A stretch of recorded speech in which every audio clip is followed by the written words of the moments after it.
പറഞ്ഞ പോലെ എല്ലാവരെയും ഗ്യാപ്പുകളാണ് അടുപ്പിക്കുന്നതെന്ന് പറഞ്ഞില്ലേ.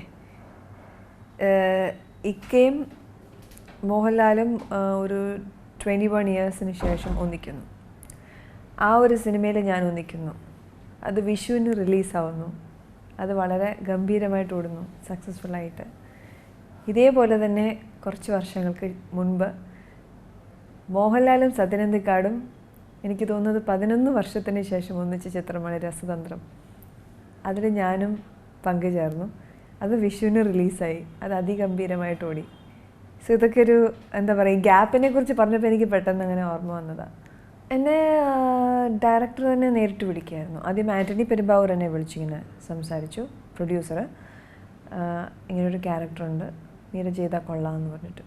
അപ്പോൾ ഞാൻ എനിക്ക് ക്യാരക്ടർ എന്താണെന്ന് അറിയണമെന്ന് പറഞ്ഞു. അപ്പോൾ നല്ല കഥാപാത്രമാണ്, എന്നാലല്ലേ വിളിക്കുകയുള്ളൂ മീരേനെ എന്ന് പറഞ്ഞു. അപ്പം ഞാൻ പറഞ്ഞു ശരി എന്നാലോട്ട് ഞാൻ ഡയറക്ടറോട് സംസാരിക്കാൻ തയ്യാറാണെന്ന് പറഞ്ഞു. അപ്പം ഇക്ക ഫോണിൽ വിളിച്ചു, അങ്ങനെ കഥാപാത്രം പറഞ്ഞു. എനിക്കൊരു ത്രെഡ് പറഞ്ഞപ്പോഴേ ഇഷ്ടമായി ഈ ക്യാരക്ടർ, അച്ചു എന്ന് പറഞ്ഞ കഥാപാത്രം. ആ ഒരു രീതിയിൽ ചിന്തിക്കുന്ന ഒരു കുട്ടിയല്ല ഞാൻ. അതായത് കുറേ പേര് മറ്റു കുറേ അതിൽ മമതയുണ്ട്, മിത്ര ഉണ്ട്, പത്മപ്രിയ ഉണ്ട്. അപ്പം അങ്ങനെ ഒരു മറ്റു കുറച്ച് നായകന്മാരുണ്ട്, അതുകൊണ്ട് ഞാനിതിൽ അഭിനയിക്കില്ല എന്നൊരു തീരുമാനം എടുക്കുന്നൊരു ടൈപ്പല്ല ഞാൻ എൻ്റെ ക്യാരക്ടർ എന്താണെന്നാണ് ചോദിച്ചത്. അപ്പം എൻ്റെ ക്യാരക്ടറിൽ ഞാൻ കൺവിൻസ്ഡായി. സോ ഇതൊരു എന്താ പറയുക, ഈ അച്ചു എന്ന് പറയുന്ന കഥാപാത്രത്തിൽ ചുറ്റി നിൽക്കുന്ന ഒരു സിനിമയാണ്. ഈ കഥാപാത്രം വളരെ മുഖ്യമാണ്, ഈ പടത്തിലെ വളരെ ഒരു മേജർ പാർട്ടാണ്, ഇതാണ് ലീഡ് ചെയ്യുന്നതെന്നുള്ളത് എനിക്ക് കൺവിൻസ്ഡായി. അപ്പം ഓഫ് കോഴ്സ് മറ്റുള്ള കഥാപാത്രങ്ങൾ, ഇവൻ മമതയുടെ കഥാപാത്രമാണെങ്കിലും പത്മപ്രിയയുടെ കഥാപാത്രമാണെങ്കിലും മിത്ര കുര്യൻ്റെ കഥാപാത്രമാണെങ്കിലും എല്ലാം വളരെ ഇമ്പോർട്ടൻ്റ് ആയിട്ടുള്ള റോൾസ് തന്നെയാണ്. പക്ഷേ ഈ അച്ചുവിൻ്റെതായ ഇമ്പോർട്ടൻസ് ഈ സിനിമയിലുണ്ട്. സോ അതിൽ ഞാൻ കൺവിൻസ്ഡായി എൻ്റേതായ രീതിയിൽ. അതുകൊണ്ടാണത് തിരഞ്ഞെടുക്കാൻ റീസൺ. ഇത് രസതന്ത്രത്തിൽ തന്നെ ആരംഭിച്ച് ആ രസതന്ത്രം അങ്ങനെ തന്നെ കണ്ടിന്യൂ ചെയ്തു പോകുന്നു. വളരെ സന്തോഷകരമായൊരു കാര്യമാണ്. ബിക്കോസ് ലാലേട്ടനെ വളരെ അഡ്മയർ ചെയ്തൊരു കുട്ടിയാണ് ഞാൻ ചെറുപ്പം മുതൽ. ലാലേട്ടൻ്റെ സിനിമകൾ കണ്ടും ലാലേട്ടനെ മനസ്സിൽ കൊണ്ട് നടന്ന ഒരു കുട്ടിയാണ്. പക്ഷേ സിനിമയിൽ വന്നതിന് ശേഷം ഞാൻ ലാലേട്ടനെ ഓഫ് കോഴ്സ് ആ അഡ്മറേഷൻ അങ്ങനെ തന്നെ ഉണ്ട്. ബട്ട് സ്റ്റിൽ ഒരു ഐ മീൻ അഡ്മിറേഷൻ ഉണ്ട്. പക്ഷേ ഒരു ആക്ടർ എന്നുള്ള നിലയിലാണ് ഞാൻ പിന്നെ അദ്ദേഹത്തെ കാണാൻ തുടങ്ങുന്നത്, അതർ സൈഡ്. ഇപ്പം ഈ എന്താ പറയുക, അഭിനയിക്കുമ്പോൾ ഞങ്ങൾ തമ്മിൽ എന്തോ ഒരു എന്താ പറയുക, പറയാൻ പറ്റാത്ത ഒരു കെമിസ്ട്രി ഉണ്ട്. His presence makes me very happy.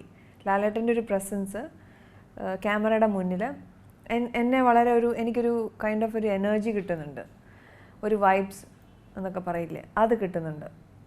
അപ്പോൾ ആരോ ഇന്നലെ ചോദിച്ചു, ലാലേട്ടൻ്റെ ഏറ്റവും കൂടുതൽ എല്ലാവരും പറയുന്നു ലാലേട്ടനെ ഏറ്റവും ആകർഷകമായത് ലാലേട്ടൻ്റെ കണ്ണുകളാണെന്ന്. മീരയ്ക്ക് എന്താ തോന്നുന്നത്? അല്ല നിങ്ങൾ തമ്മിൽ അങ്ങനെ എന്തെങ്കിലും ഒരു ഓഫ് കോഴ്സ് ഒരു ഐ ടു ഐ കമ്മ്യൂണിക്കേഷനാണ് ഇതിനുള്ളത്. അപ്പം നമ്മൾ സംസാരിക്കേണ്ട ആവശ്യമില്ല, രണ്ട് വ്യക്തികൾ തമ്മിൽ ഇങ്ങനെ ഡയലോഗ്സ് ഒന്നും പറയേണ്ട ആവശ്യമില്ല. ജസ്റ്റ് ഒരു ലുക്കിൽ തന്നെ അതിൽ പല അർത്ഥങ്ങളുണ്ട്. ലുക്കിൽ ഒരു ഡയലോഗും പറയേണ്ട ആവശ്യമില്ല, നമുക്ക് കണ്ണിൽ തന്നെ സംസാരിച്ചുകൊണ്ട് നമുക്ക് ജീവിക്കാൻ പറ്റും.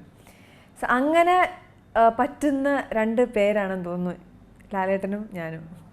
സോ അതുകൊണ്ട് അത് പെർഫോമൻസിൽ വരുമ്പോൾ വളരെയധികം സഹായിക്കുന്നുണ്ട്. ഒന്ന് ദൈവകൃപ, പിന്നെ ഞാൻ പറഞ്ഞില്ലേ ഒരിക്കലും ആ ഒരു ചില ആളുകൾ തമ്മിൽ അങ്ങനെ ഒരു ഇത് ദൈവം സെറ്റ് ചെയ്ത് വെച്ചേക്കാം, ഒരു വേവ് ലെങ്ത് ഓൾറെഡി അവിടെ സെറ്റ് ചെയ്ത് വെച്ചേക്കാം. സോ അവർ തമ്മിൽ എപ്പോൾ മീറ്റ് ചെയ്താലും അല്ല അവർ തമ്മിൽ എപ്പോൾ ഒരു ചേർന്ന് പെർഫോം ചെയ്താലും ആ വേവ് ലെങ്ത് അങ്ങനെ പ്രോഗ്രാം ചെയ്യാൻ തുടങ്ങും. സോ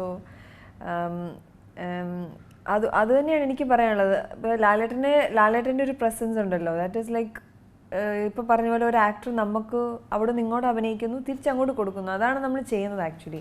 നമുക്ക് തന്നെ ഒരിക്കലും അഭിനയം അങ്ങനെ ഒന്നും കൊടുക്കാൻ പറ്റില്ല. ഇപ്പം ലാലേട്ടൻ്റെ ഒരു പെർഫോമൻസ് ആണ് എനിക്ക് തിരിച്ചങ്ങോട്ട് ചെയ്യാൻ പറ്റാൻ എന്നെ സഹായിച്ചത്. എനിക്ക് ശരിക്കും അച്ചുവിൻ്റെ ചന്ദ്രൂസായിട്ട് തന്നെയാണ് ഫീൽ ചെയ്തത്. ഞാൻ അച്ചു ആയിരുന്നു. അപ്പം ഞാൻ അച്ചുവായിട്ട് തന്നെ ഞാൻ ബിഹേവ് ചെയ്യുമായിരുന്നു, ഒരിക്കലും ആക്റ്റീവ് അല്ല. ആക്ച്വലി ശരിക്കും നമ്മൾ നോർമലി പറയാം ആക്ടിങ് എന്നൊക്കെ പറയില്ലേ, നമ്മൾ പറയും, ഇവൻ ഞാനും അത് പറയാം, എല്ലാവരും പറയും. പക്ഷേ ആക്ടിങ് എന്ന് പറയുന്നത് ശരിക്കും പറഞ്ഞാൽ ശരിക്കൊരു ഇതിൽ ഒരു പെർഫോമൻസ് ഇതിൽ നമ്മളങ്ങനെ പറയാൻ പാടില്ല. ശരിക്കും നമ്മൾ ബിഹേവ് ചെയ്യാമെന്നാണ്. സോ എനിക്ക് അച്ചുവായിട്ട് ബിഹേവ് ചെയ്യാൻ പറ്റി. കാരണം എന്നോട് ചന്ദ്രൂസ് ബിഹേവ് ചെയ്തു ചന്ദ്രൂസായിട്ട്. ഞാൻ ഈ സിനിമ ചെയ്യാൻ വേറൊരു വലിയ ഘടകം ഇക്കയുടെ ഒരു നന്മ, ഇക്ക എന്ന് പറയുന്നൊരു വ്യക്തി എന്ന കാരണം കൊണ്ട് തന്നെയാണ്. കാരണം ഇതിനു മുമ്പ് ഞാൻ കേട്ടിട്ടുണ്ട് ഇക്കയെ കുറിച്ചിട്ട്, ഇക്കയുടെ ക്യാരക്ടറിനെ കുറിച്ചിട്ട് നല്ലൊരു വ്യക്തിയാണെന്ന് കേട്ടിട്ടുണ്ട്. അപ്പം എനിക്കിഷ്ടമാണ് എപ്പോഴും ഇങ്ങനെ നമ്മൾ വർക്ക് ചെയ്യുമ്പം ഓഫ് കോഴ്സ് വളരെ നല്ലൊരു ഫിലിം മേക്കറാണ്. പക്ഷേ അപ്പാർട്ട് ഫ്രം ദാറ്റ് ഒരു നല്ലൊരു മനുഷ്യൻ്റെ കൂടെ വർക്ക് ചെയ്യണം എന്നൊരു ഫീലിംഗ് എനിക്ക് തോന്നി.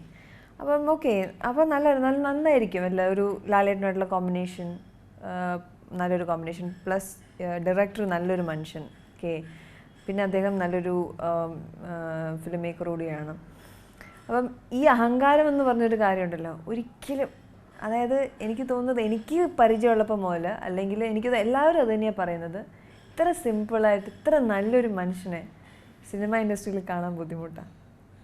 ഇത്ര നല്ല മനുഷ്യനാണ്, ഇത്ര നന്മയുള്ളൊരു വ്യക്തിയാണ് സിദ്ദിഖ. ഇന്നും എന്നും അങ്ങനെ തന്നെ ആയിരിക്കും. അത് ധൈര്യമായിട്ട് എനിക്ക് പറയാൻ പറ്റും.